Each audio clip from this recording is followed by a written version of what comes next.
you're traveling through another dimension. A dimension not only of sight and sound, but of mind. A journey into a wondrous land whose boundaries are those of imagination. Your next stop, the Twilight Zone.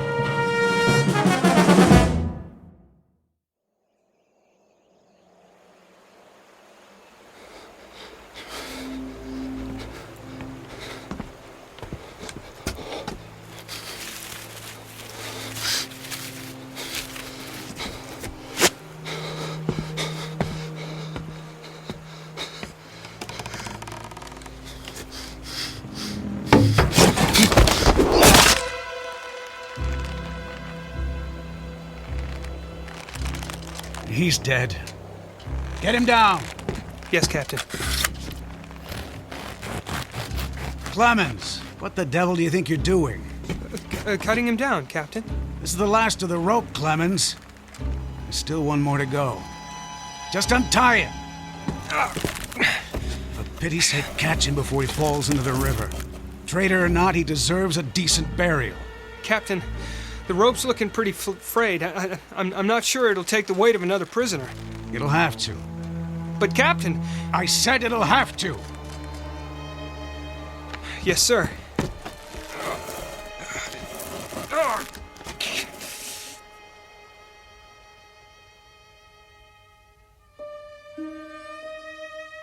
You have just witnessed a military execution. Death is a dignitary who, when he comes announced, is to be received with formal manifestations of respect, even by those most familiar with him. This particular execution occurred on Owl Creek Bridge in northern Alabama during the war between the states. You might find it in the works of that past master of the incredible Ambrose Bierce, but its proper home is in the Twilight Zone.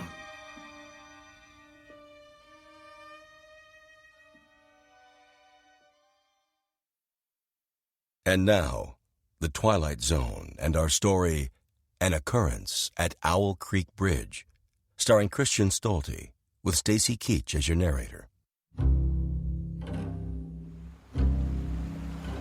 Hurry up, Clemens! I want to get this last one hanged while it's still daylight. Almost got him, Captain.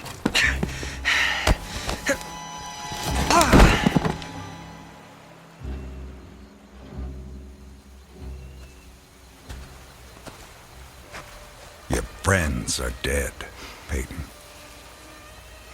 That's your name, isn't it? Mr. Peyton Farquhar? Your act of treachery came to nothing, Peyton. And now you'll be called to account. I wouldn't recommend you think of doing anything as stupid as trying to get off this bridge. Apart from the fact that your wrists are tied behind your back, you'll find yourself more than adequately surrounded, whichever way you choose to run. See those sentinels at either end? Please don't get the impression they're just taking a rest. The way they're holding their rifles, they call that the support position. Means they're always at the ready. As a good soldier of the Federal Army should be. Don't say too much, do you? Huh? Peyton? Peyton Farquhar. Hello? Anybody at home? And here I thought you were a true Southern gentleman. I know what you're thinking, Peyton. That maybe you can make that 20-foot drop into the water.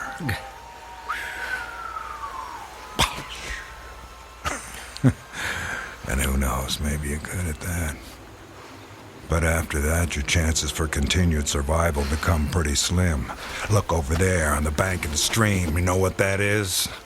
It's the muzzle of a cannon. You see, there's an outpost near here. If you really squint, you can see a company of infantry at parade rest. Think of them as spectators if you want. But if you sincerely want to swim for it, you might just as well be giving them target practice, which, believe me, they don't really need. You want to leave your wife a pretty-looking corpse, don't you? Still not in the mood for talking, huh? Well, I can understand that. Time like this, a man needs to get his thoughts in order, ready himself for, you know. Perhaps I can help you with that. From a purely practical standpoint, I mean. I'm not a priest or anything like that. Truth to tell, my knowledge of matters theological doesn't amount to very much at all. But I can tell you a little bit about how it'll happen. Me and Clemens will escort you out to the center of the bridge, then introduce you to Captain Newman. He's a nice man. You'll like him.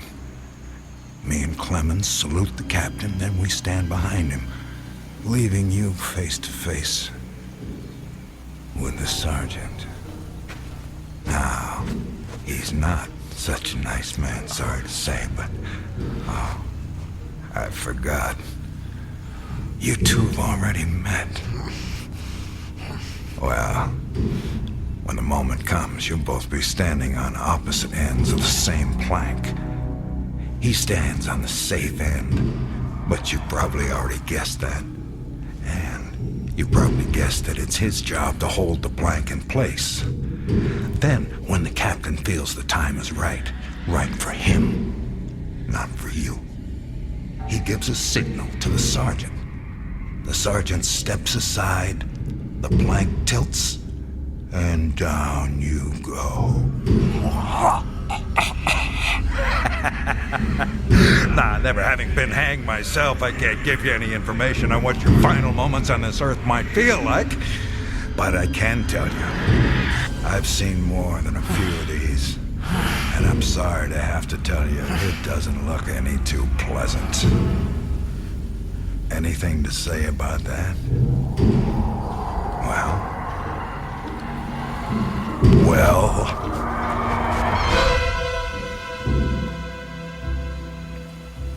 I am a living man. How's that? Speak up, Peyton. If you got any famous last words, we should hear them. Otherwise, they won't be famous. I am a living man! Not for much longer. No, sir, not for much longer. Captain says we're ready for him. Hear that, Peyton? We're ready for you.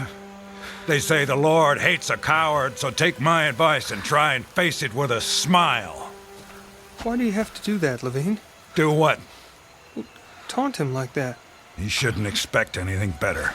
This is war. He was on the wrong side. The wrong side? Do you think he thinks that? I don't give a damn what goes on inside his head. Neither should you, Clemens. And unless you want to end up with a noose around your neck, don't let anyone else hear you talking like that. Now, help me up with him.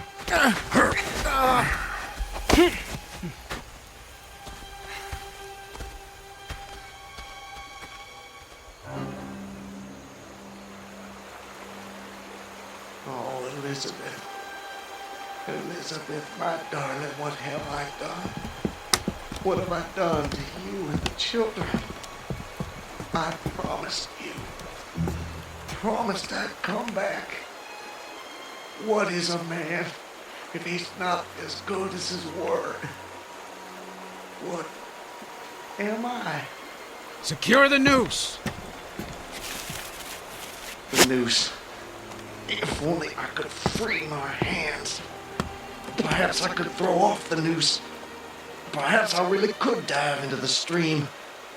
I might evade the bullets, and if I swam vigorously enough, reach the bank, then take to the woods and get away. Get back home. Yes, home. And back to you, Elizabeth. Thank God home is outside their lines.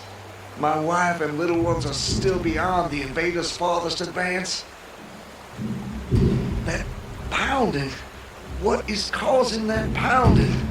It's like the stroke of a blacksmith's hammer on the anvil. Is it distant, nearby, or both? Perhaps it's my death knell. feels like a knife being thrust into my ear. Damn them, what's taking them so long? If you're gonna do it, just do it! Sergeant, step away. Too late. My God, it's too late. Oh, Elizabeth.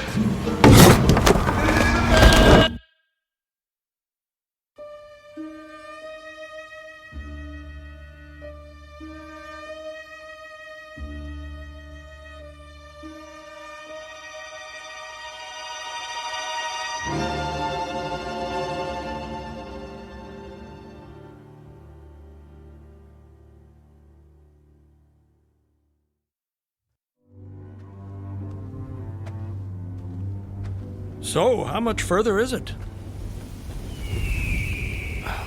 What? Much further to where? Where am I? You're home, Mr. Farquhar. How much further? A little further. Yes, a little further. Just keep along this road. I'm sorry, I'm somewhat confused. Hardly surprising. You've just woken up. It usually takes me a good half hour and a stiff drink before I know my own name. Say, you wouldn't happen to have a stiff drink on you, would you? I'm afraid not. Too bad. No, wait. I can't have been sleeping. Why not? Look at me, I'm walking. How could I fall asleep walking? Horses fall asleep standing up. But not walking. Well, I don't know about you, but I've got to the end of plenty of days without the faintest idea what I've done. Of course, as I explained to you, Mr. Farquhar, I drink a bit. You know my name. Mm-hmm. You're Mr. Peyton Farquhar. How do you know my name? You told me. I did. Sure you did. Right after I found you on the bank of the river. The bank? The southern bank. When I discovered you, you were digging your fingers into the sand, throwing it over yourself in handfuls, and almost blessing it. That doesn't sound like the sort of thing I'd do. You don't remember? No. Well, it's what you did. You said it reminded you of diamonds, rubies, emeralds. I said that. I got the impression there was nothing beautiful you didn't think it resembled. Naturally, I was quite convinced at that moment that you were insane. No offense, sir. Sounds like a very natural reaction. I would have come to the same conclusion. And then you said something that captured my attention. And what was that? Still don't remember? Please, refresh my memory. You said, now let me think. This was all good stuff. I don't want to get it wrong. Oh, yes. You noted a definite order in the arrangement of the trees.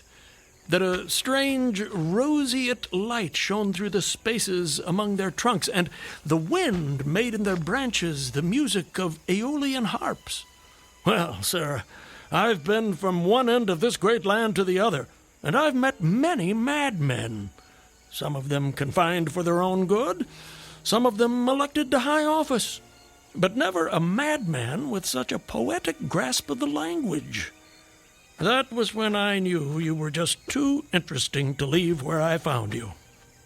I do remember. Now it all comes back to you. Not all of it, not yet. But I remember lying on the bank. I was so content there.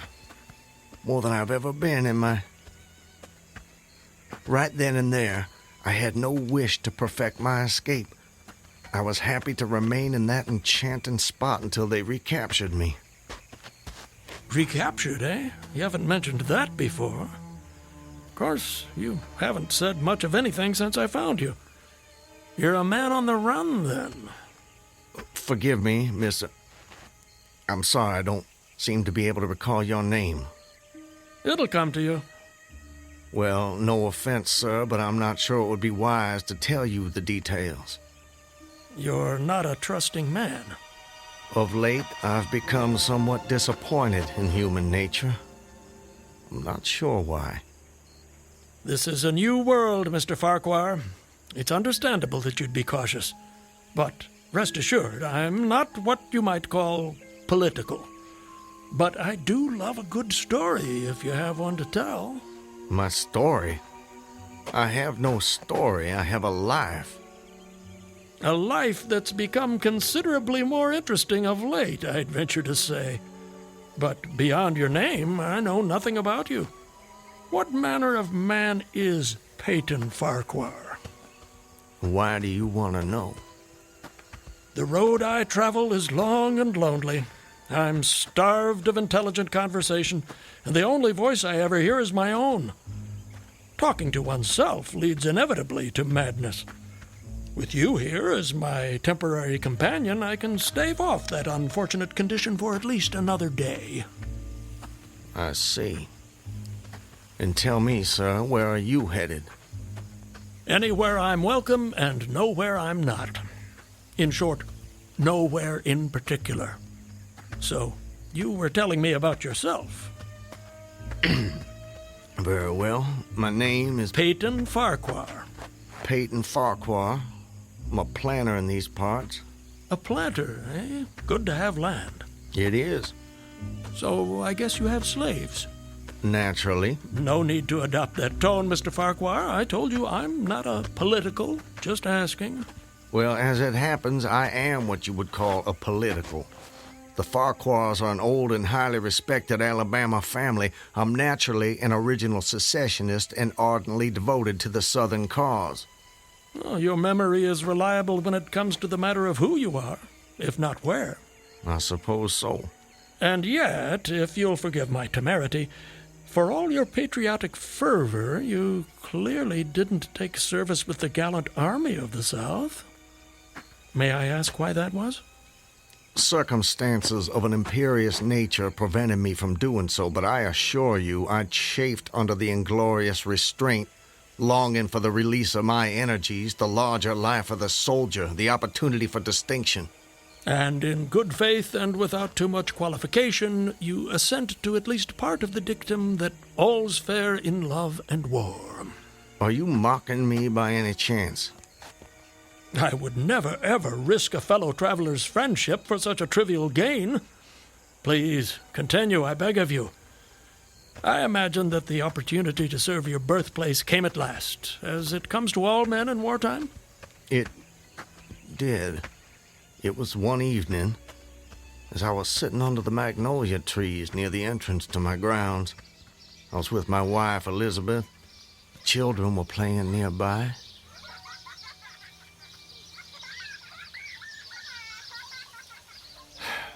This is the life.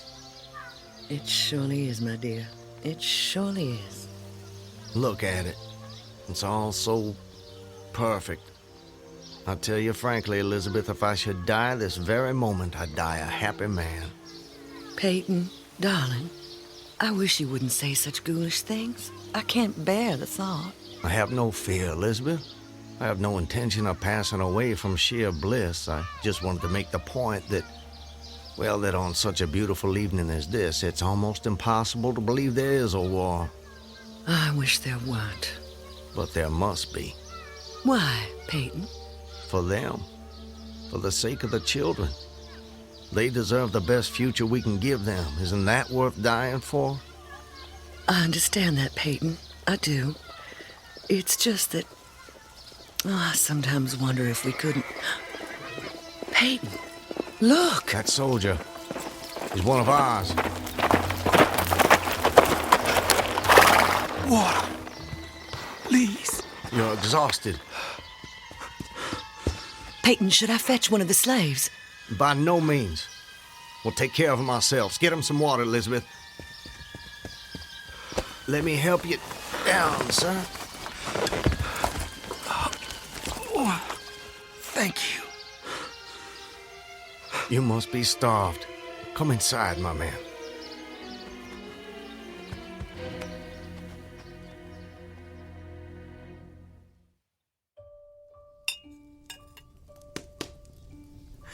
Oh, this is a splendid meal. Thank you. Some more? Alice, more cornbread. No, please. This hospitality is far more than I deserve. Nonsense, nonsense. Nothing is too good for our brave boys. Tell me, Corporal, whose command are you with? Colonel Tolliver, 13th North Carolina. How are things at the front? We hear so little down here. I'm sorry to say things are not going so well. Not so well at all. The Yankees are repairing the railroads in preparation for another advance. They've reached the Owl Creek Bridge. Owl Creek Bridge? Yes, sir. They've put it in order and built a stockade on the north bank. I'm sure you know what that'll mean. Yes. If they can run trains over the bridge, there'll be nothing to stop them. Damn those sons of... Forgive me, Elizabeth. You shouldn't be subjected to this manner of talk. Peyton, I understand. Go and see what's keeping Alice with the cornbread. As you wish, my dear. Something on your mind, sir? Corporal, refresh my memory. It's about 30 miles to Owl Creek Bridge? About that. Maybe even a little less. And there's no force on this side of the creek? Only a picket post a half-mile out, on the railroad, and a single sentinel at our end of the bridge. Suppose a man, or perhaps several men, civilians and persons of intelligence, should elude the picket post and perhaps get the better of the sentinel. What could they accomplish? Accomplish? Well, sir, I was there a month ago. I saw that the flood of last winter lodged a great quantity of driftwood against the wooden pier at this end of the bridge. Driftwood, eh? It's dry now, exceedingly dry. If someone were to put a light to that driftwood, it'd burn like tow. That it would, sir. And that would mean the end of the Owl Creek Bridge. I don't think the Yankees would care for that. Not one damn bit would they care for it. And it goes without saying that such a conflagration would seriously hinder the northern effort. Oh, it would. But you should know, sir, the Commandant's issued an order declaring that any civilian caught interfering with the railroad, its bridges, tunnels, or trains will be summarily hanged. I've seen the order. It's posted everywhere. Risk is a part of life, soldier. You face it every day. I do. That I do. And in my own small way, I've done what I can. No service is too humble to perform in the aid of the South. And should the opportunity present itself, no adventure would be too perilous to undertake if consistent with the character of a civilian who is at heart a soldier, of course. Mr. Farquhar, you are a true son of the South, and a very brave gentleman.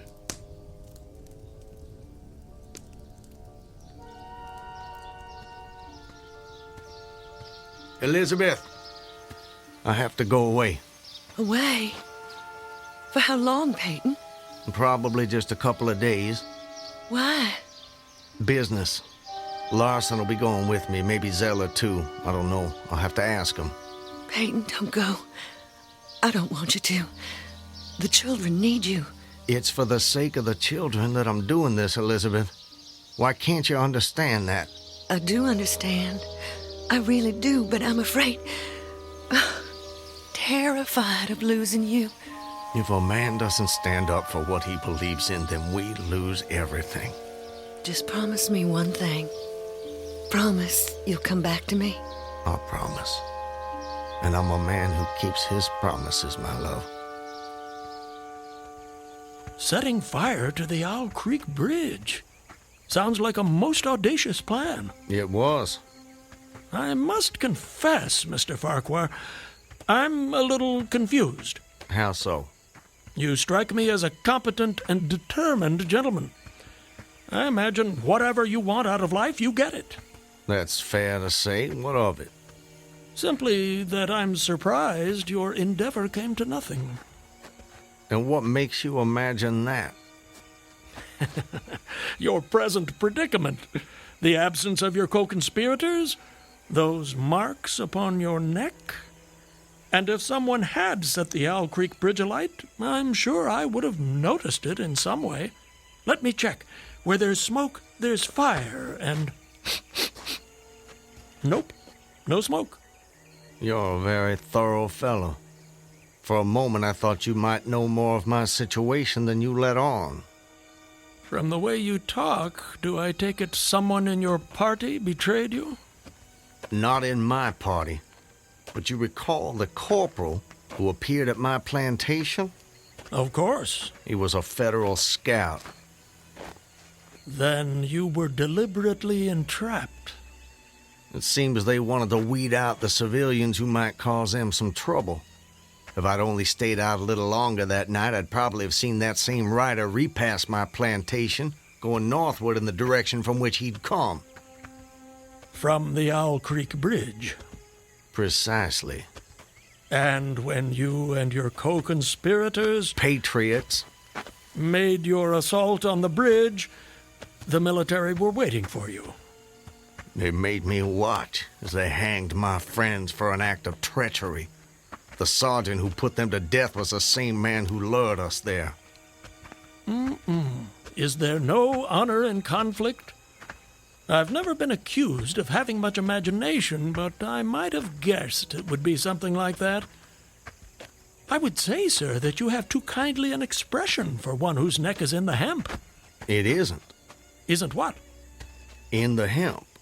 Of course, of course. What I mean, Mr. Farquhar, is that you are clearly no vulgar assassin.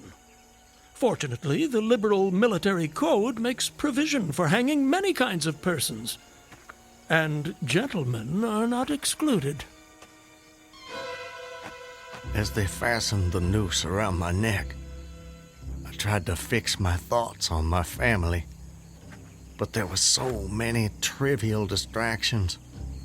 The water, touched to gold by the early sun. A piece of dancing driftwood caught in the sluggish current. The brooding mists under the banks some distance down the stream. Then there was a sharp pressure around my throat, followed by a sense of suffocation. Agony shot from my neck downward through every fiber of my body and limbs like streams of pulsating fire, heating me to an intolerable temperature. There was no more thought, only sensations. The intellectual part of my nature was effaced. I had power only to feel, and feeling was torment. I was conscious of motion, encompassed in a luminous cloud, of which I was now merely the fiery heart, without material substance. I swung through unthinkable arcs of oscillation, like a vast pendulum. But you're here. What? What? I said, you're here. Why is that? The rope, it snapped, and I fell into the stream. With a terrible suddenness, the light about me shot upward. There was a loud splash, then all was cold and dark. My power of thought was restored, and I knew instantly what had happened. And your hands, were they still bound? They were. Then forgive me, but why didn't you drown? The noose was tight around my neck. It kept the water from my lungs. And kept you from breathing. When you get into a predicament, sir, you don't do it by half measures. I suppose not. To die of hanging at the bottom of a river. Even at that moment, it seemed ludicrous to me. I opened my eyes in the darkness. I saw above me a gleam of light, distant, inaccessible. I was still sinking, and the light became fainter and fainter until it was a mere glimmer. Then it began to grow and brighten, and I knew I was rising toward the surface. Knew it with reluctance, for I was very comfortable. Comfortable? Oh, yes. It was a question of preference at that point, you see. To be hanged and drowned, that didn't seem so bad, but to be shot? No, I refused to be shot. It didn't seem fair. I'd say you have a quite singular set of values. Do they offend you? Not at all, not at all. It makes for a more entertaining story, and yours is the most fascinating I've heard in many a year on the road. Please, continue. You're under the water, slowly rising to the surface. Your hands are tied. A sharp pain in my wrists apprised me of the fact that I was trying to free my hands. I gave the struggle my attention as an idler might observe the feat of a juggler without interest in the outcome. Eventually, the cord fell away. My arms parted and floated upward, but I could only dimly make out my hands in the growing light. I watched with a new interest as first one and then the other pounced upon the noose at my neck. They tore it away and thrust it fiercely aside. Its undulations resembled those of a water snake, and my first thought was to put it back. To put it back? The undoing of the noose had been succeeded by the direst pang that I'd yet experienced. My neck ached horribly, my brain was on fire, my heart gave a great leap, and I felt as though it was trying to force itself out of my mouth. My whole body was racked and wrenched with an insupportable anguish. And I imagine the desire to rise to the surface was even greater, no matter what you might find waiting for you there. I wanted to stop myself, had to stop myself, but my disobedient hands gave no heed to my command. They beat the water vigorously with quick downward strokes, forcing me to the surface. I felt my head emerge. My eyes were blinded by the sunlight. My chest expanded convulsively, and with a supreme and crowning agony, my lungs engulfed a great draught of air. So now you were in full possession of your physical senses. If anything, they were more keen and alert than before. I felt the ripples on my face, heard their separate sounds as they struck. I looked at the forest on the bank of the stream, saw the individual trees, the leaves, and the veining of each leaf, saw the very insects upon them, the locusts, the brilliant-bodied flies, the spiders stretching their webs from twig to twig, the prismatic colors in all the dewdrops on a million blades of grass, the humming of the gnats that danced above the eddies of the stream, the beating of the dragonflies' wings. They all made audible music. Remarkable. If you'll forgive my saying so, you missed your life's calling. You have quite a turn for descriptive language. I'm surprised you had the time to note your surroundings in such detail. It may only have been a few seconds, I'm not really sure. I seem to have lost the ability to judge the passage of time accurately. Or perhaps you've gained a greater appreciation of time. There's a whole world in every second. You have a singular turn of phrase yourself, Mr. I'll get it in a minute. No doubt. Did you acquire this philosophical outlook during your travels? Hard to say. See, it often seems like I've been traveling my whole life. But enough about me. I long to hear your story. You've painted a beautiful background for me, but it strikes me there are more pressing issues in this particular picture. For example, your executioners. My would-be executioners? That goes without saying, surely. Very well. I saw them, silhouetted against the blue sky. They shouted, they gesticulated. Their movements were grotesque and horrible, their forms gigantic. Suddenly, I heard a sharp report as something struck the water smartly within a few inches of my head, spattering my face with spray. One of the officers had his rifle. At his shoulder, there was a light cloud of blue smoke rising from the muzzle. I was surprised he missed. I read somewhere that marksmen with gray eyes are the keenest shots. This fellow was the exception to the rule, it seems. The marksman had gray eyes? Mm-hmm. How could you see that? I'm sorry? He was on the Owl Creek Bridge. You were in the water. And you must have drifted some distance. So, how did you know the marksman had gray eyes? I don't know how I know. I must have noticed it on the bridge.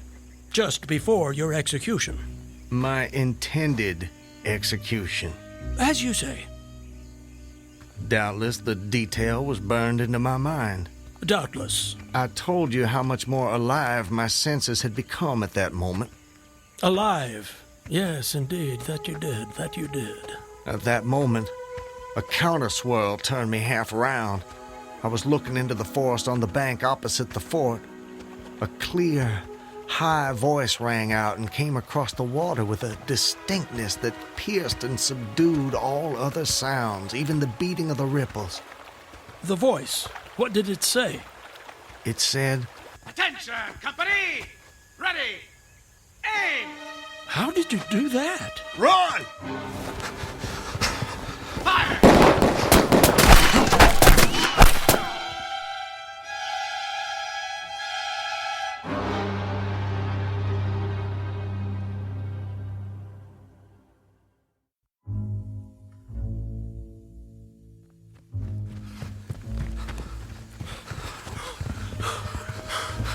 Are they still behind us? No, I don't think so. All right. That's enough for now. No more running for my life. Your what? Wait. I need to get my bearings. I have to know how close I am to my destination. Closer than you think, I'm sure. Eh? Does anything look familiar, Mr. Farquhar? Yes. This way. I think. Yes. This way. Can you see your home? Not yet.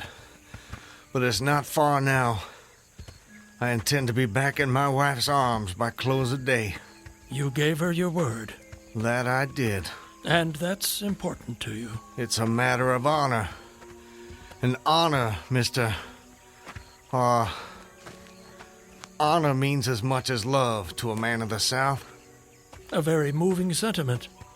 Now, where were we? Where were we with what? Your story. My story? Yes. You were just reaching a most exciting point when we were interrupted. I long to know what happened next. Are you quite insane, sir? I don't believe so. But I thought the same of you when I first met you, so I suppose it's a fair question. I am in full possession of all my faculties, Mr. Everything except the memory, eh? Don't try my patience, sir. I wouldn't dream of it.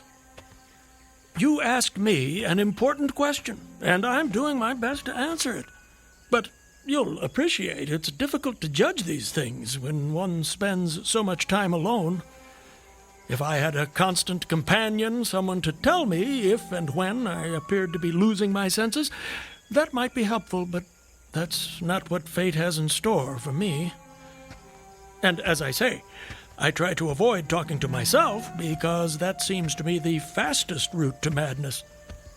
But mad or sane, I know a good tale when I hear it, and yours is the most entertaining I have heard in all my years.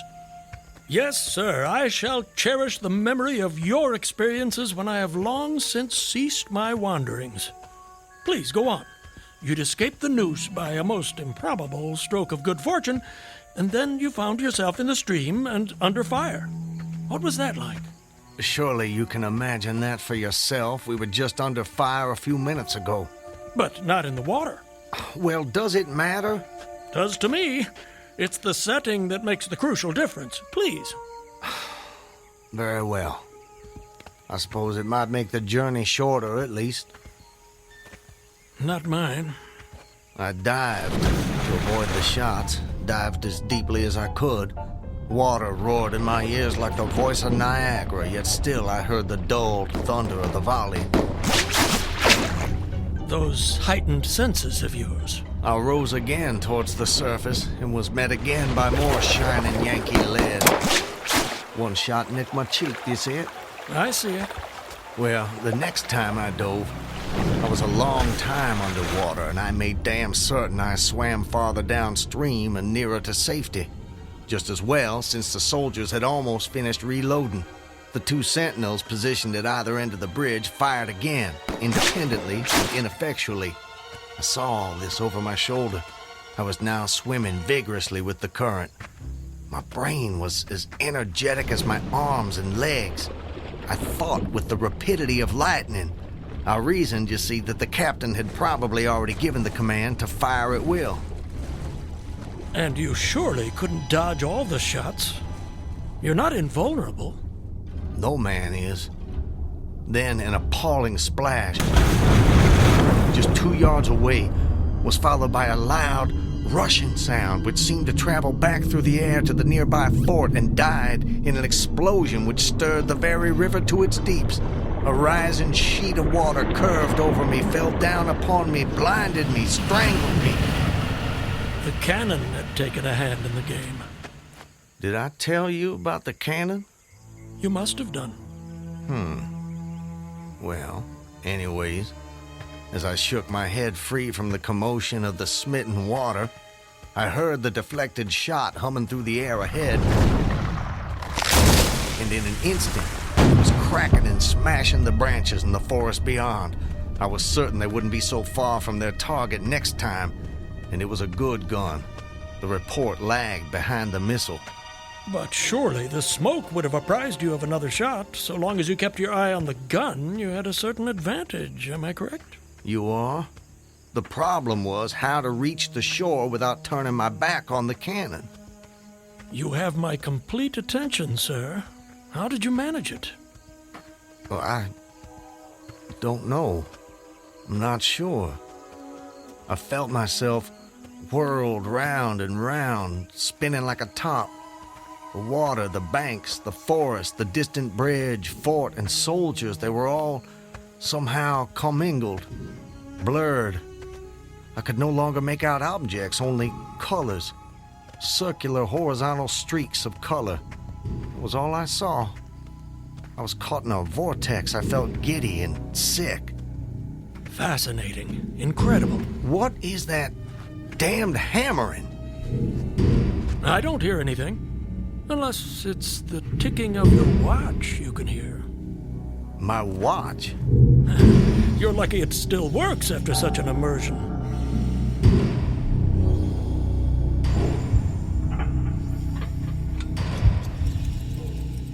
It is my watch.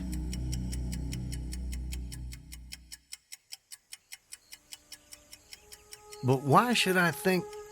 Perhaps you're the sort of man who values the seconds as much as the minutes and the hours. And there's a whole world in a second, so I've been told. So how did you fight your way out of this vortex? I really have no idea. The next thing I knew, I was on the road with you at my side, heading for home as I promised. Surely not. I mean, you obviously avoided the cannon and struggled to the bank. Obviously. But I have no memory of it. And of our meeting? I recall only what you told me about it. Most curious. Stop! What is it? This is it. We're here. This is the path to my home. Excellent. Well, I suppose this is where we part company, Mr. Farquhar. May I say, it's been a rare pleasure. You wouldn't care to come in? I'm sure the servants could prepare you a meal. That won't be necessary, my friend. I have many miles still to travel. But your journey is almost at an end. Yes. Well, goodbye, Mr. I'm sorry, I thought I could recall your name, but it just escapes me. Call me Ambrose. I wish you well, Ambrose. And you, Mr. Peyton Farquhar. And you.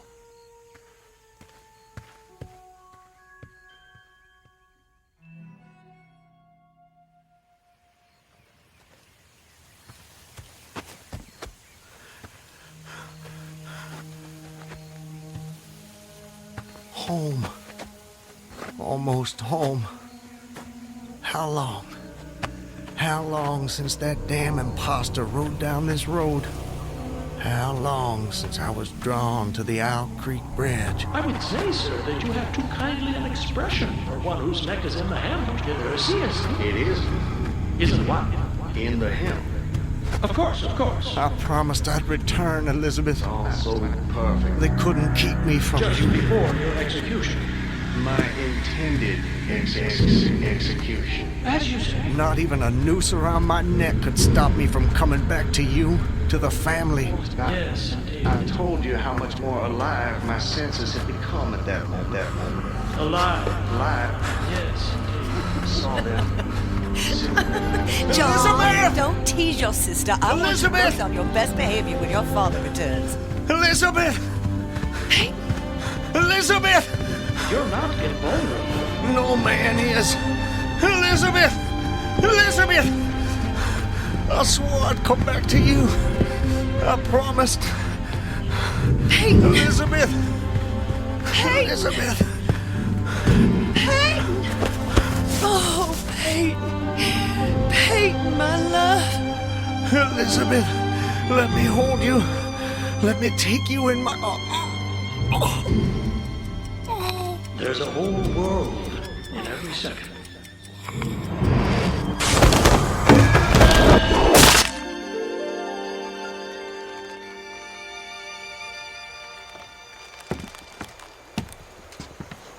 He's dead, Captain.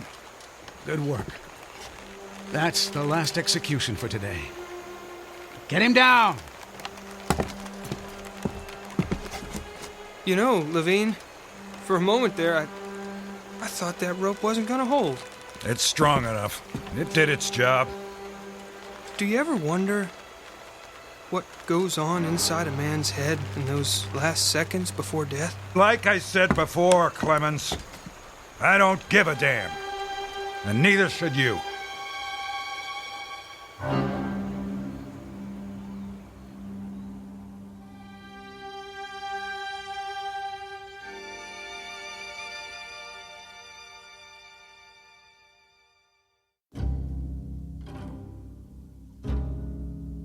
An occurrence at Owl Creek Bridge in two forms, as it was dreamed and as it was lived and died. This is the stuff of fantasy, the thread of imagination, the ingredients of the Twilight Zone.